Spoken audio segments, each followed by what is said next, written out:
लोकसभा इंतखाबात के पेश नज़र मरकज़ अहले सुन्नत जामिया हजरत बिलाल की अवाम से अपील, वोटरों से अपील, इलेक्शन में सेकुलर पार्टियों और सेकुलर उम्मीदवारों को कामयाब बनाएं ताकि मुल्क में जमहूरियत, डेमोक्रेसी कायम व दायम रहे। इस मकसद को हासिल करने के लिए हर इलाके में 100% वोटिंग होनी चाहिए।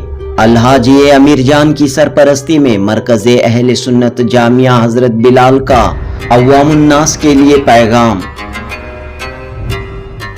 तमाम सेकुलर चाहते हैं और हमारा मुल्क भी ये जमहूरी मुल्क है, हम जमहूरियत चाहते हैं और जमहूरियत उसी में है कि तमाम लोग जितने भी मुल्क के मज़ाहिब हैं, हिंदू, मुसलमान, सिख, ईसाई, तमाम आपस में एक रहें। और अल्हम्दुलिल्लाह कांग्रेस पार्टी यही चाहती है कि हम इस मुल्क में जमहूरियत वापस लाएं और जमहूरियत होनी चाहिए।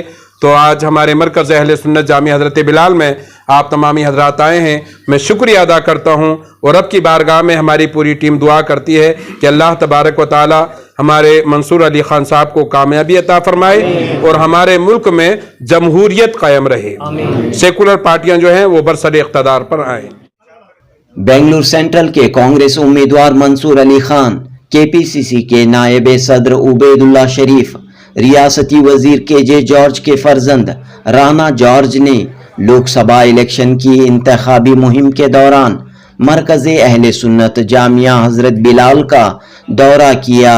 मौलाना जुल्फ़िकार अली रज़ा नूरी और दीगर से मुलाकात की। मंसूर अली खान ने कहा कि लोग मुल्क के मौजूदा हालात को अगर बदलना चाहते हैं तो कांग्रेस पार्टी को इक़्तिदार में लाएं। मंसूर अली खान ने कहा कि इसी माह 26 अप्रैल बरोज़ जुमा बेंगलुरु में हो रहे लोकसभा इलेक्शन में हर शख्स हिस्सा ले, अपने वोट का इस्तेमाल करे। मंसूर अली खान ने कहा कि दीगर असम्बली हलकों के साथ सर्वज्ञा नगर में अवाम की भारी ताईद उन्हें हासिल हो रही है। खास तौर पर कांग्रेस के सीनियर लीडर और सर्वज्ञा नगर के एमएलए केजे जॉर्ज और उनके फर्जंद राना जॉर्ज उनका भरपूर साथ दे रहे हैं। केपीसीसी के वाइस प्रेसिडेंट उबैदुल्ला शरीफ ने कहा कि बेंगलुरु सेंट्रल लोकसभा हलके में कुल 8 असम्बली हलके मौजूद हैं।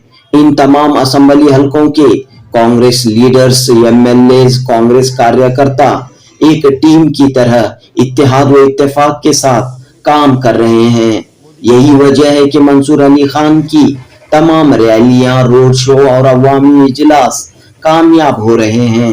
उबैदुल्ला शरीफ ने कहा कि 400 पार का नारा लगाने वाली बीजेपी इस बार समंदर पार जाएगी। जुनूबी हिंद न्यूज रिपोर्ट। 400 पार, लेकिन उनका ये कहना है और मैं भी ये समझता हूं कि अब की बार बीजेपी समंदर पार,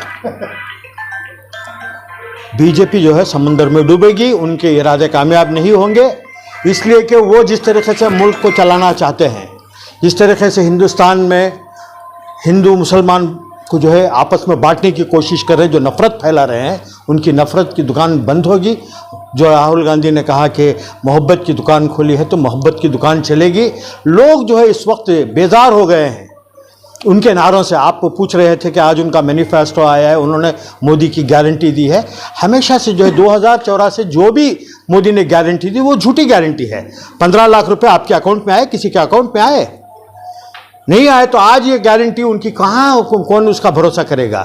कांग्रेस ने जो गारंटी की थी कर्नाटक में 10 महीने हो गए, जैसे ही हमारी हुकूमत बनी यहाँ के पांचों गारंटियाँ उसको जो है इम्प्लीमेंट किया गया और उसका फ़ायदा करोड़ों लोगों को आज कर्नाटक में मिल रहा है। तो हमारी गारंटी है, उनकी गारंटी झूठ है, जुमलेबाजी है। वो जुमलेबाजी करने में जो है मशहूर हैं। जो हमारे जो 5 गारंटीज हैं कांग्रेस गवर्नमेंट के, वो जो ज़मीनी तौर पे जो लोग इस्तेमाल कर रहे हैं वो बाहर आके कांग्रेस पार्टी को वोट करना चाहते हैं और ये एक बड़ा अच्छा माहौल है। और अब एक कोशिश है कि जो हमारा मिडिल क्लास है उन्हें भी और कांग्रेस पार्टी से ज़्यादा वोट मिलें, क्योंकि आप सब जानते हैं कांग्रेस पार्टी कभी भी गरीबों और लोगों के साथ रहने वाली पार्टी है। और इस वक्त जो मुल्क की हालात है, कांग्रेस पार्टी को जीतना बहुत ज़रूरी है इस बार। सो ग्राउंड लेवल पे तो आज आप लोगों ने ही माहौल देखा है सर्वज्ञ नगर में। सो आप अंदाज़ा, क्योंकि मैं परसों शिवाजी नगर गया था, फिर दूसरे हलके में भी गया था, सो चामराजपेट में भी वही एंथुसियाज्म है। बीजेपी ने आज अपना मैनिफेस्टो जारी किया है, कई वादे किए हैं और ये नारा भी लगा रही है कि इस बार 400 पार 400 पार बोलते हैं, बट वैसा हवा नहीं है बीजेपी की जो, मगर हम वो लाइट नहीं ले सकते क्योंकि हमारा मकसद है बीजेपी को हराने का। सो इसीलिए हमारी पोलिंग बहुत ही मैक्सिमम पोलिंग, मुझे पूछे तो 100% हो ही तो बहुत अच्छा है, लेकिन फिर भी 75 to 80% तो मिनिमम होनी चाहिए। नहीं तो क्या होगा, कुछ ऐसे इलाके हैं बेंगलोर सेंट्रल में, क्योंकि जो महादेवपुरा और सीवी रामन नगर एरिया है वहाँ से भी हमें वोट आना है। सो फाइनली हमारा मकसद है बीजेपी को हराने का। सर्वज्ञ नगर में जो है की रोल अदा करता है ये सर्वज्ञ नगर इलाका, तो यहाँ जो साहब भी आज सुबह में थे आपके साथ और उनके फर्जंद भी हैं राणा साहब, अभी तक वैसे एक ताकत यहाँ पर हो सकती है क्योंकि क्रिश्चियंस वोट यहाँ पर ज़्यादा हैं, मुसलमान वोट ज़्यादा हैं, तो कैसे कि यूनिटी का एक केजे जॉर्ज साहब कांग्रेस के सीनियर मोस्ट और सबसे सेक्युलर और सबसे दिग्गज नेता हैं, और राणा जॉर्ज साहब भी वही, और ये दो मिलके जिस तरह से ये कॉन्स्टिट्यूंसी को संभाले हैं और लोगों का विश्वास और भरोसे के साथ गए, मुझे तो यकीन है सर्वज्ञ नगर सबसे आगे होगा ये लड़ाई में। देखिए, बेंगलुरु सेंट्रल पार्लियामेंट्री हलके में जो है हमेशा से सर्वज्ञ नगर से काफ़ी अच्छी लीड कांग्रेस को मिली है। पिछले असेंबली इंतखाबात में भी जो है केजे जॉर्ज साहब 2023 में तकरीबन 70,000 की लीड से वो जीते हैं। आज सवेरे से जो है रोड शो रैली सर्वज्ञ नगर में शुरू हुई है, जिसमें केजे जॉर्ज साहब और बेंगलोर सेंट्रल के कांग्रेस के नुमाइंदे मंसूर अली ख़ान साहब, उनके ब्लॉक प्रेसिडेंट्स, उनके वार्ड प्रेसिडेंट्स और बहुत बड़ी तादाद में कांग्रेस वर्कर और पब्लिक भी शामिल रही। सवेरे से तकरीबन 7:30 बजे तक ये रैली आकर हज़रत जामे मस्जिद जामे बिलाल के पास ख़त्म हुई और हमें यहीं बैठे हुए हैं। बहुत अच्छा लोगों में रिस्पांस रहा। लोगों ने काफ़ी जोश के साथ घरों से बाहर निकलकर कैंडिडेट को जो है इस्तकबाल किया उनका। मैं समझता हूँ कि इस इलेक्शन में भी, पार्लियामेंट इलेक्शन में, बेंगलोर सेंट्रल के 8 असेंबली हलकों में, जिसमें सर्वज्ञ नगर है, शिवाजी नगर है, शांति नगर है, सीवी राम नगर है, महादेवपुरा है, गांधी नगर है, चामराजपेट है और राजाजी नगर। इन 8 हलकों में सबसे ज़्यादा लीड जो है कांग्रेस को और कांग्रेस के नुमाइंदे मंसूर अली ख़ान को जो है वो सर्वज्ञ नगर से आएगी, इसलिए कि यह हलका बहुत बड़ा हलका है और यहाँ लोगों में काफ़ी जज्बा है। और जो है मैं समझता हूँ इस वक्त जाट साहब हो या ज़मीर अहमद ख़ान साहब हो या दिनेश गुंडराव साहब हो या इने हारिस, फिर रिजवान अरशद साहब और जो 3 MLAs हमारे हार चुके हैं, पुट्टन्ना, नागेश, आनंद, सब मिलकर जो है एकजुट होकर पूरी ईमानदारी और मेहनत के साथ काम कर रहे हैं। उनके साथ कांग्रेस की पूरी टीम जमी हुई है।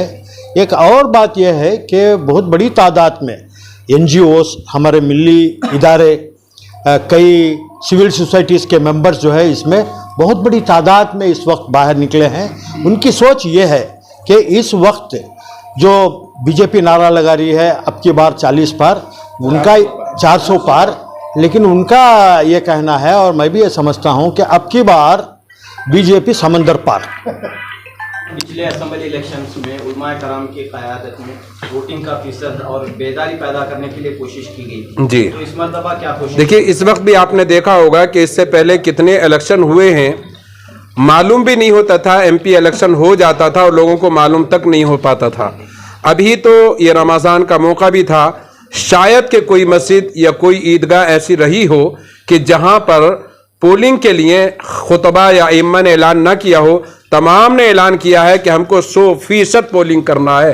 हर ईदगाह में, हर मस्जिद में इसके ऊपर फिक्र रखी गई और ऐलान किया गया। और इंशाअल्लाह इसके बाद भी कई मीटिंगें हैं हमारे पूरे ये जो नॉर्थ, और अभी 3 दिन के बाद आपको मालूम होगा कि सेंट्रल और नॉर्थ के लिए भी हमारे मुत्तहिदा महाज के बैनर तले एक बड़ी मीटिंग होने जा रही है 2 दिन के बाद। तो उसमें भी इंशाल्लाह इस चीज़ को रखा जाएगा।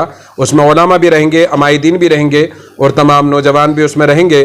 तो उसमें भी हमारा वही मकसद है कि ज़्यादा से ज़्यादा वोटिंग की जाए, फ़ीसद को बढ़ाया जाए अल्हम्दुलिल्लाह। और उम्मीद है कि इंशाल्लाह इस वक्त लोगों जो निकल कर आ रहे हैं और लोगों को जो जोश और जज्बा है, तो लग रहा है कि इंशाल्लाह जिस तरह से विधानसभा के इलेक्शन में पोलिंग हुई है, उसी एतबार से इंशाल्लाह इस इलेक्शन में भी पोलिंग की जाएगी इंशाल्लाह।